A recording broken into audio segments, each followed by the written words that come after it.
Hello and welcome back. We got part 2 of Jimmy Young versus the formidable force of George Foreman.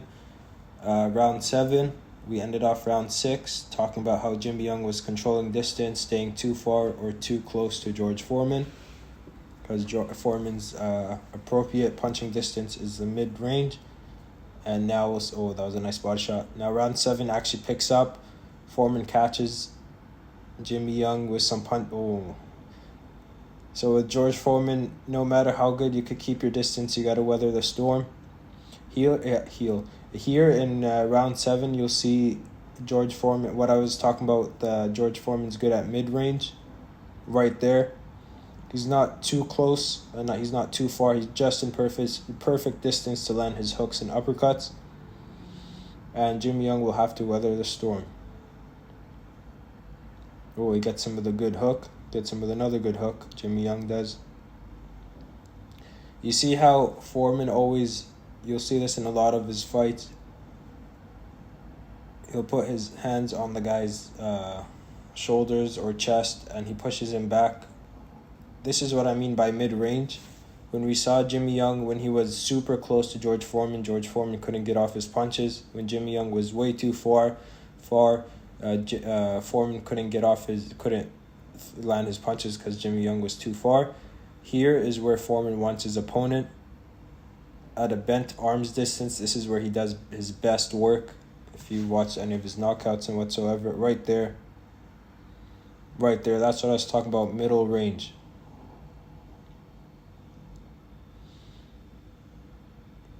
Now, there you go, the right hand. So Foreman, before the fight, he said, I land 2 punches and he's going to be out. Talking about Jimmy Young. And Jimmy Young proved him wrong, because Jimmy Young is still standing, moving. Now he's trying to tie up Foreman. Foreman won't let him. Jimmy Young has his hands up.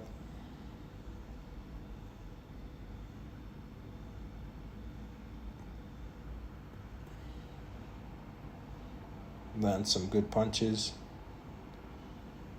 Ooh. You see that? Oh, that's a swinging right hook. See, Foreman does that push again. And a nice slip by Foreman, too. You don't see him doing that too many times, especially against Holyfield.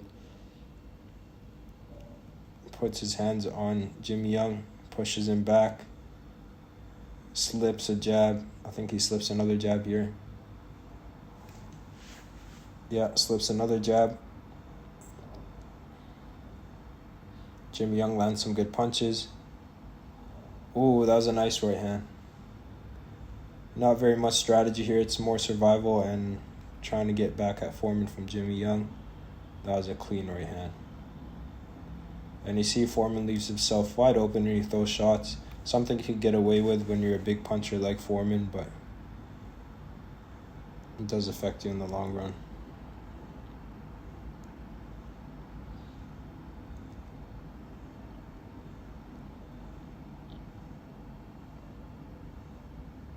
Completely different fight than the first 6 rounds we saw of Jimmy Young keeping his distance. Everybody in the crowd's losing their, you know what. No one in the crowd likes George Foreman. Oh, that was a nice round. I wouldn't say no one, but the majority of people want Jimmy Young to win. Foreman was the bad guy of boxing. You can see how the round started with Jimmy Young almost being knocked out, and then he lands some good shots, moves around, and he's taking charge of the round.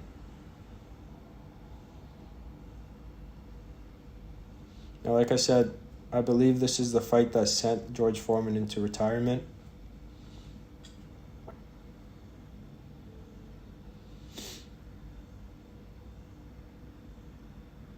Here we go with round 8.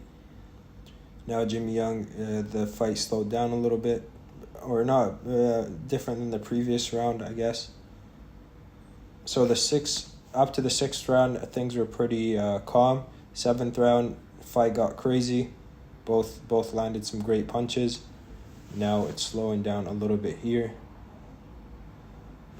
And you could see Jimmy Young, what he starts to work, or he worked this a little bit in the beginning rounds too, a little tiny bit. But now when Foreman gets close, Jimmy Young is going to the body.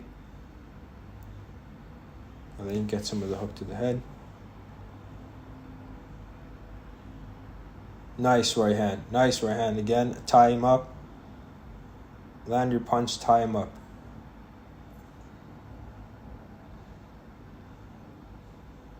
The jab and closing the distance from Jimmy Young, he does it a few more times, but not a lot more than the beginning 6 rounds.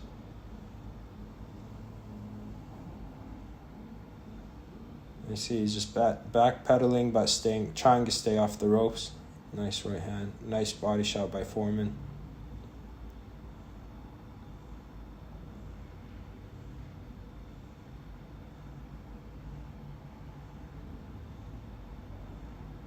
See the size difference. This is what I was talking about in the beginning of the first part, is my favorite type of fights or performances. And when a guy is outmatched physically and he could use his brains as well as some physicality to pull off an upset win. That's the fights for me that represent boxing to the fullest.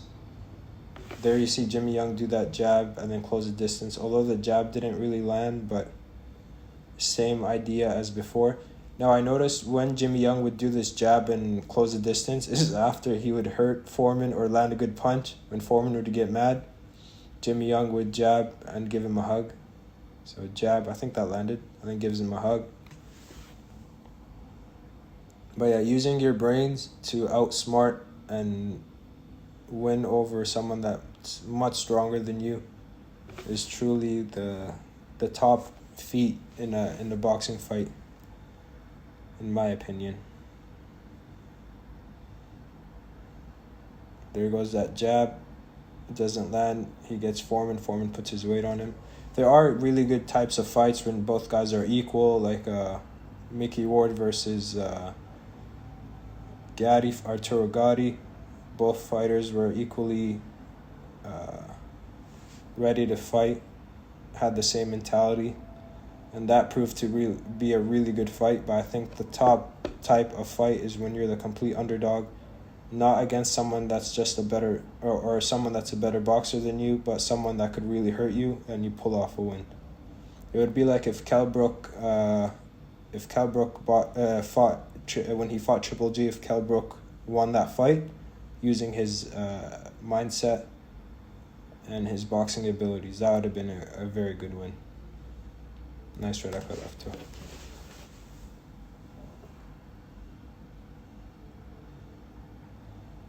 Ali versus Liston, Ali versus Foreman, Jimmy Young versus Foreman. There he goes, he jabs.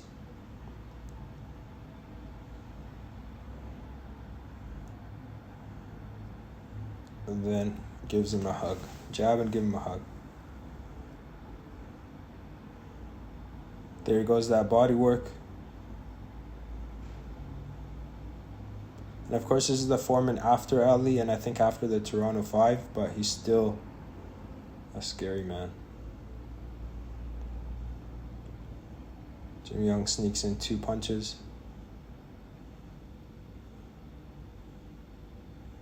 Foreman doing a lot of waiting. Like all of the times where Jimmy Young is the one jabbing, closing the distance, Foreman landed maybe 2 good jabs. Or let's give him 5 good jabs throughout the fight till now. But Foreman actually used his hard-hitting jab, because it's not a regular jab. He leans into it like you've seen before. If he used it in these times where they're almost at punching distance, he would have. I would have thought he would have won. But he just waits. He waits too long for it to do anything, and gives the smaller guy an opportunity to do what he wants to do. Like right there, Foreman. Get too much time, like right there. See, he lets Jimmy Young get off first every time. Oh, he snuck in a good body shot, Jimmy Young. Right there, right here. Look, just throw out 2 jabs. You got heavy hands. I don't know why he wasn't jabbing. He's letting Jimmy Young, I guess he just thought he's going to catch Jimmy Young with a punch or 2 and that's it. But like right here, flick out 2 jabs. I don't understand why not. Right, all of that time could have been a great opportunity to throw a jab, 2 or 3 jabs, but Foreman just doesn't care for the jab.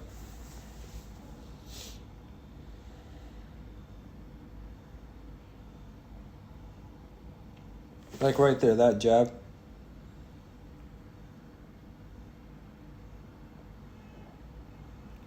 See, Foreman could just flick out a jab. He knows how to flick out a jab.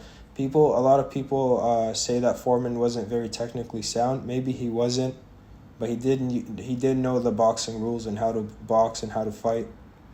He wasn't like Foreman had a lot more boxing skill, I would say, than Deontay Wilder. Wilder was more of just a right-hander. Foreman was very wild with his punches. He didn't choose the best punches to throw. But if you watch his commentary on fights, you understand that he knows his boxing. And he always talks about the jab to the chest and stuff. So here, if he just stepped in with 2 more jabs, I don't know what would hurt him. See right there, he flicked. Okay, now he's doing the right. But right here, see, he lets Jimmy Young get off first, and then he gets tied up. Here, he's just waiting. He's not doing anything. And that's the bad part that comes with being a knockout puncher, is you don't think you have to do what a normal boxer would have to do that doesn't have the amount of power you do. See, Foreman could flick out that jab. Okay, he flicked that one out, but he's off balance here. He needs to reset. And right there, he's not flicking any jabs. Sorry for being so... And then Jimmy Young does his thing, jabs, gets close, lands some good punches, gets away. Waiting way too long for Foreman. Foreman's fighting like I do in my dreams. When you know you got someone, but you just don't throw the punch. There he throws 2 punches, gets tied up.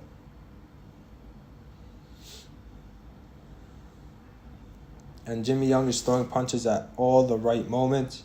When he makes a Foreman miss, when he gets in, he'll land 2 body shots or something, then gets out. Like here, when Foreman is just waiting, Jimmy Young just goes for it.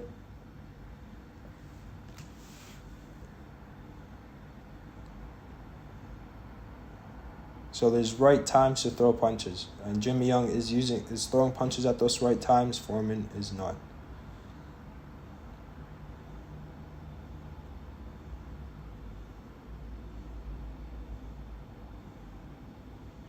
Now those 2 punches may look like they don't have any steam on them, but trust me, they got a lot of power behind them.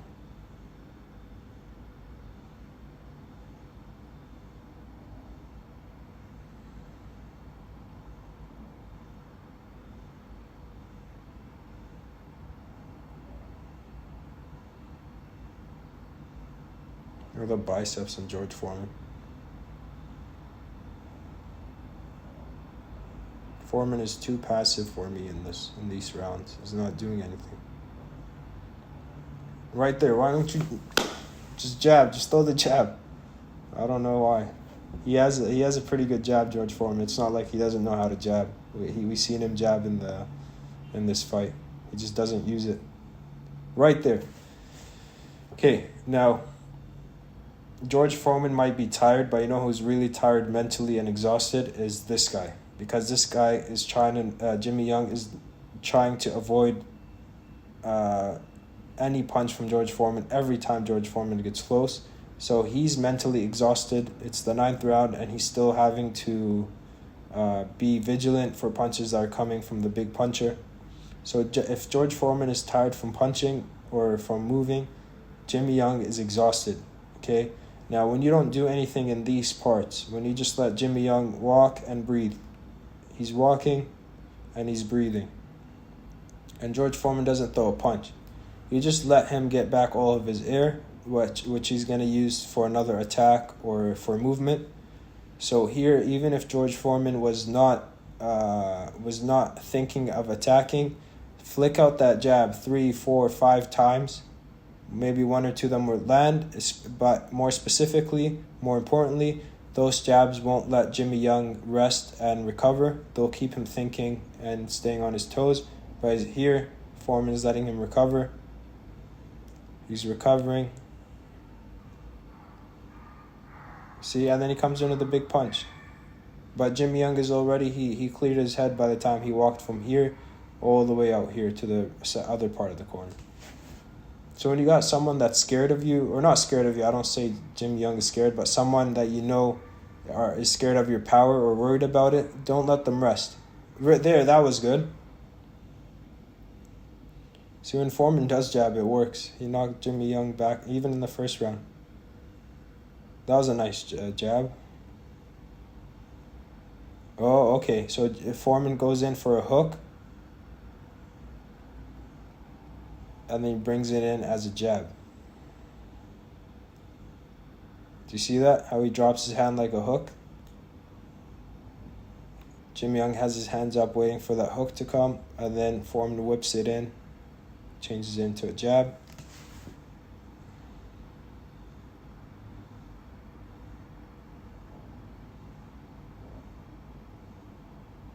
Look at those biceps. And Foreman is not very good on close distance. Nice, he got Jimmy Young with a good left hook. Right, he's just more of, he wants to beat you up and swing at you till he just destroys you, but.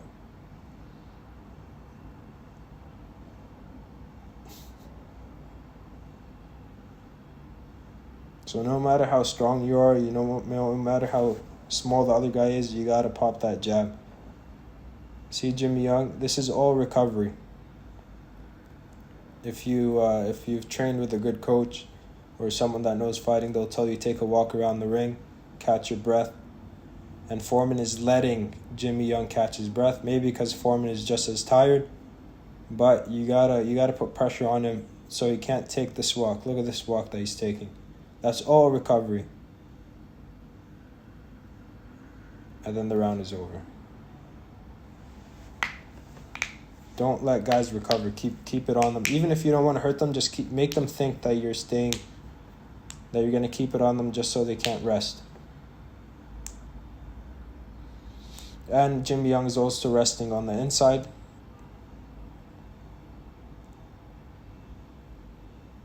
Here, Jimmy Young is breathing. See how calm he looks. Nice body shot by Foreman. Well, that's just when you believe your power too much. You believe in your power too much. You neglect everything else.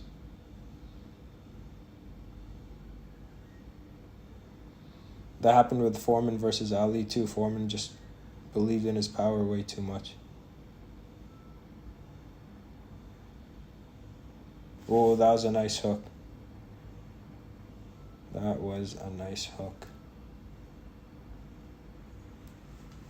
You got to give credit to Jimmy Young for his chin and his resilience to throw punches when Foreman. See how strong he is?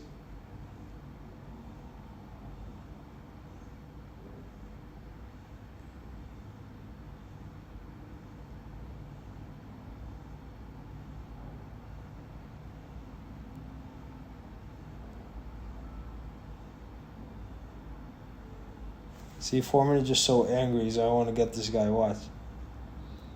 I don't know if you could tell on his face or the way he's walking. I'm gonna play at regular speed, but just watch the way Foreman walks. He's like, yeah, I'm gonna get this guy now. Then Jimmy Young ties him up. If he just jabbed twice and then did what he was gonna, like there, he used his jab first. Now he's working. There's too much hate in his heart at this point of his career. Too much anger in his heart. I always say if Foreman had the mindset and if he was the person that he was, there's always coulda, woulda, shoulda, but things never happen like that.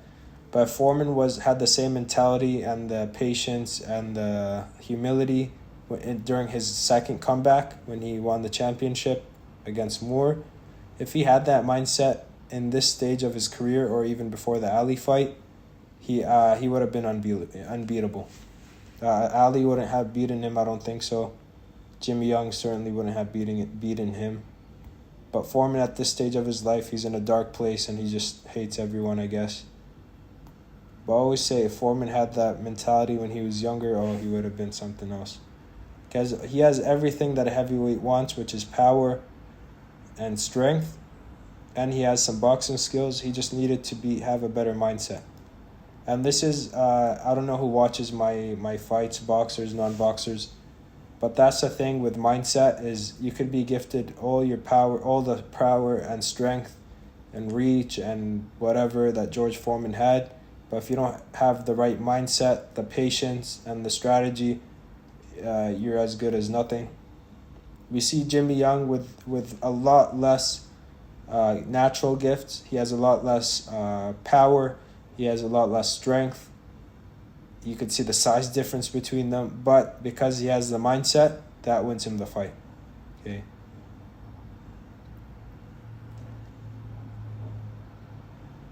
Nice right uppercut, left hook. But if this was the Foreman that fought Moore, it would have been a completely different fight for it. See, like that big left hook.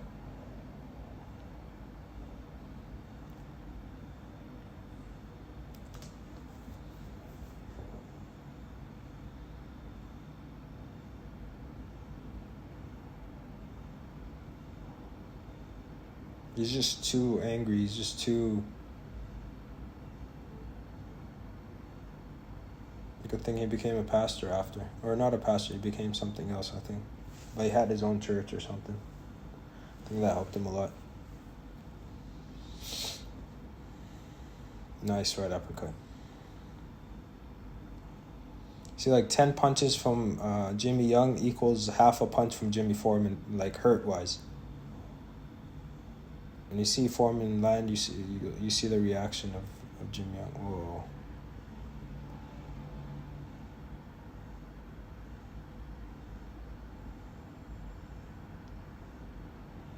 And this is, look at that guy in the back.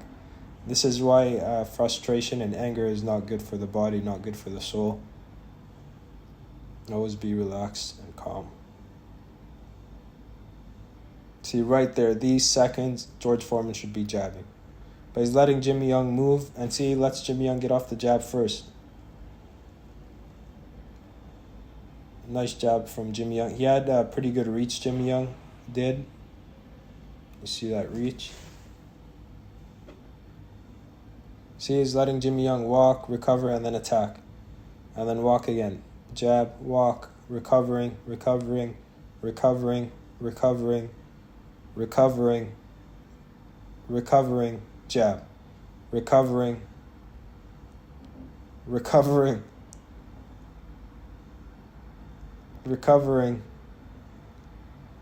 What was that? Almost a minute of letting Jimmy Young breathe.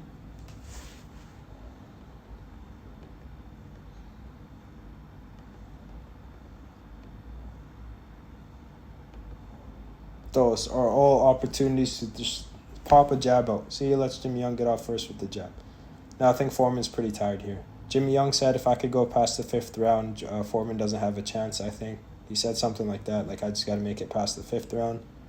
He proved to be right. Almost wrong in the 7th round. But Foreman is visibly tired here.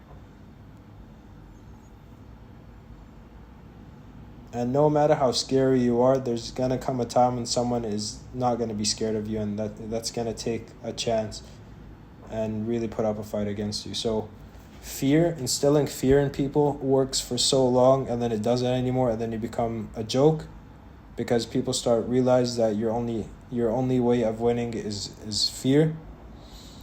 And that's in relationships too. You don't want people to be scared of you, because when you're not scary anymore, you're a joke. You want to have different ways to win, not just fear. Boxing ability also puts fear in people. You see people when they fight Terrence Crawford now, they're scared of not just his power or his strength, but they're scared of his boxing ability. So or they respect it. So that's a type of fear that's indirect fear.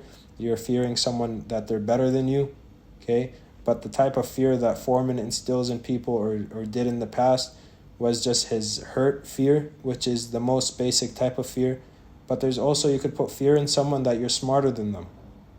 So if someone knows that you're smarter than them, that they're fearful of that because they know they're not as smart as you. So fear isn't only in strength and hurt. Fear is in anything that you're better than someone. If you're faster than Foreman, or if you're a fast fighter like Amir Khan, that instills fear in people because they're like, oh, I can't see the punches coming. Okay? So don't just use hurt, fear, because that's the least effective type of fear, or it's the most effective for the shortest amount of time. Sorry for rambling on this stuff, but I think it's good for boxers who have a lot of power not to just use one type of fear. Develop your other weaknesses so you could give more fear from different aspects, not just from your hurt. See, Jimmy Young's recovering. He's recovering. Goes to the corner, recovering. Lazy jabs by George. But see those jabs? Now he gives up opportunity for Jimmy Young to come back. Recovering. If we broken this fight down in time, oh, look at this guy. We would see that Jimmy Young maybe recovered for a third of this fight was just him walking and recovering. You see that guy with the hat? This is what they say when someone jumps out of their chair. Or he's sitting, you can't even see him. Bang! I gotta see what timestamp this is. 48:46. Post this on my Instagram.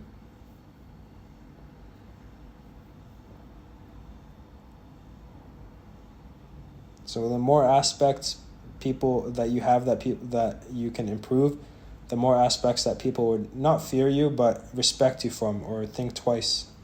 I don't know. I hope you know what I mean. I don't choose my words correctly all the time.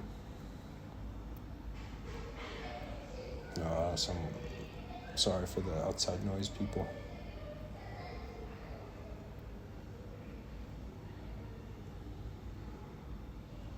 I think this is where... there you go.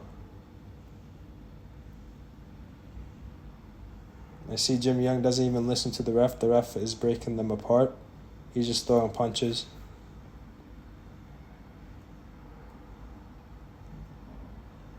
And this is something I want to say. If you watch Gotti versus Mayweather or Ortiz versus Mayweather, when Mayweather hit them and they weren't ready to get hit because they were listening to the ref, your main focus is on the fighter, okay? The ref is talking, he's doing his thing. Unless the ref physically gets in between you, pushes you back, pushes him back, you're still focused on the fight. You're focused on your opponent. You don't look over to your ref. It's like if you think about beginners in sparring, when you get a beginner that's sparring and you give them instructions, they start looking at you.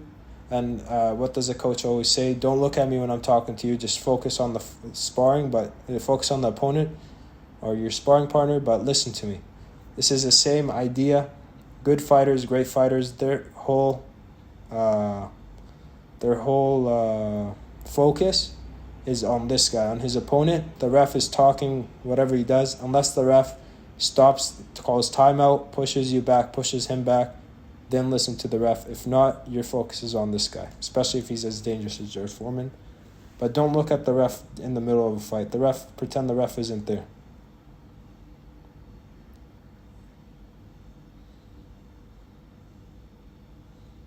See, now Jimmy Young, his confidence has grew to the sky.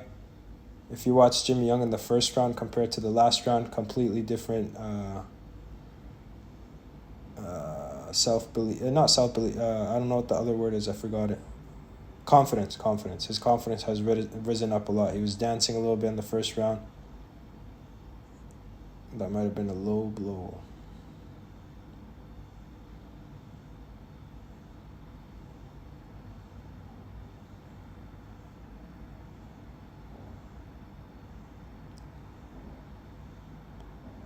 Oh.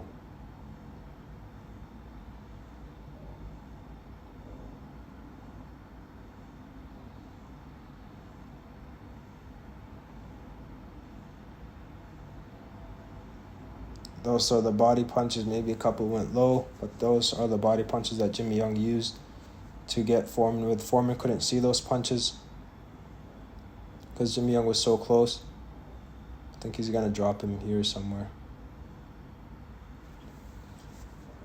I think Foreman slipped when he gets dropped here. I don't think he actually... I made a video on this and someone pointed out the punch never really landed.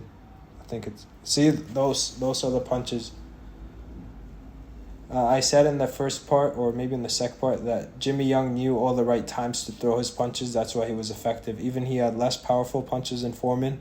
He knew when to throw the punches at the right time. The Foreman's just standing there. Jimmy Young changes level.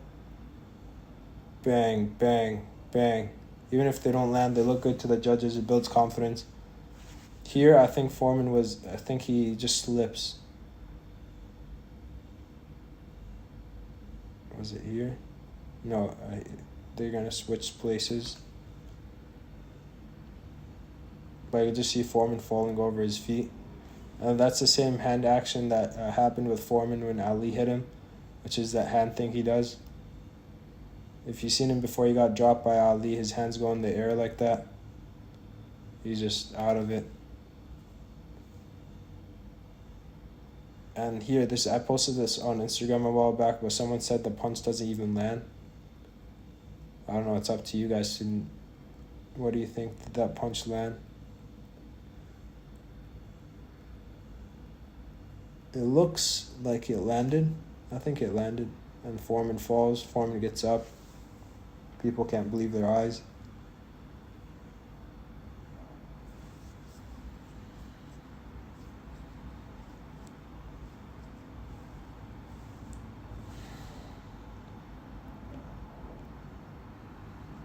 Now Foreman is tired. Foreman's like a tank, explosive power, scary if a tank's coming at you, but that tank doesn't have good fuel efficiency.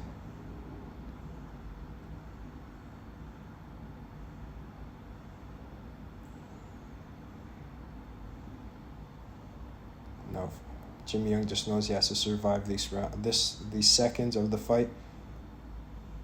His confidence is through the roof. Like I said, this is one of the most underrated performances in heavyweight history, in my belief.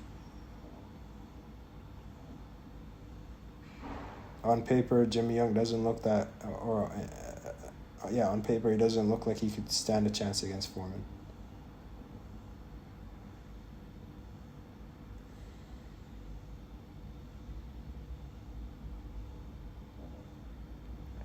I think everybody that night had a good time at home after throwing stuff in the ring. Okay, so I was trying to end my videos outside a recap summary of the fight as well as some notes in general. So Jimmy Young understanding his distance, not staying in the punching range of George Foreman. Easier said than done. It is easy to think about your game plan. This is what I'm going to do, but it's really hard to pull it off in the ring. So Jimmy Young did that in the ring as well as pre-planned it, so he either stayed too far out with his back closer to the ropes, or he glued himself to George Foreman and waited for the ref to break them apart. Second thing I want to mention is that whenever Jimmy Young was fouled or Foreman did something quote-unquote illegal, he notified the ref and made the ref vigilant to this. This is something that a lot of fighters should learn from. I like Alexander Usyk, because he does that too. When you get fouled in the ring, if you play it off because you're Mr. Tough Guy and you don't notify the ref, the opponent is just going to keep doing it and it's just going to keep annoying you. You have to let the ref know, make it look like the elbow affected you more than it did maybe, make the headbutt look like it really affected you. You're not showing weakness, but you're telling the ref, hey, and you're grabbing the judge's attention to what the opponent is doing wrong. Because if you don't say anything, you get headbutted and you look hurt, the judges might think that was a punch because everything happens so fast in a fight. Or if you get low blowed and then you get knocked out from a low blow and you didn't say anything and no one saw it, it looks like you fell from a body shot. So notify the ref, let them know that what their opponent is doing, signal it, but keep your attention on the fight. If you're George Foreman, don't always work to your strengths. So I had 2 boxing coaches when I was fighting. My first coach, not the very technical, but more of a amateur coach, just like fight, throw punches, taught me some basics. So I always had a naturally good left hook, maybe because I watched Mike Tyson and Joe Frazier, and that I was a left hooker. So whenever someone would come close to me, I would just spam them with hooks until they got off of me. When I switched coaches, my coach said, all you do is throw the hook. You don't throw the right hand, which I never threw the right hand before switching or finding the new coach because my old gym closed down. He said, you never throw the right hand. You don't work on your jab. You don't work on your footwork. You don't work on your defense. You just use the jab because it lets you survive and land the hook because it lets you just do good because you're good at it. And he said, don't work on your strengths. Work on your weaknesses. Now, this is very hard in boxing because boxing is so high intensity. You just throw whatever you can to land a punch or get someone away from you. So it's really hard in sparring for you to, okay, I'm not going to throw my strength. I'm not going to throw my left hook. I'm going to work on my right hand. I might get beat up for half a year. I might get beat up for 3 months. But I'm going to work on my right hand until it becomes equally or better than it was before. And now look at you. 5 months later, 6 months later, you have a good left hook and you have a good right hand. If I had never listened to my coach, I would have just kept throwing the left hook and never developed anything else. But like I said, sparring is hard to work on your weaknesses because when you make a mistake in boxing, you get hit with a punch. It's not like in soccer, if you try a new type of kick, you miss a goal. So in boxing, you want to be able to concentrate on working on your strength, on your weaknesses, to become overall strong in every aspect, not just Foreman's power. What else was I talking about? There's a lot in this fight.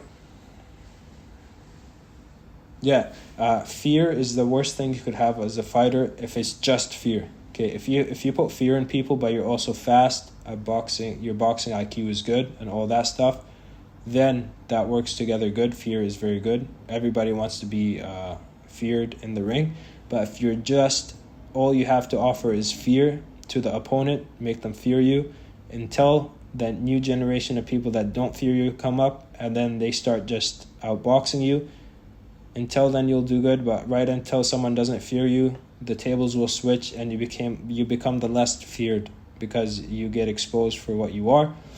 So don't just build on fear. Build on being fast, being a good boxer, working your jab. Let people fear your jab. People feared Larry Holmes' jab.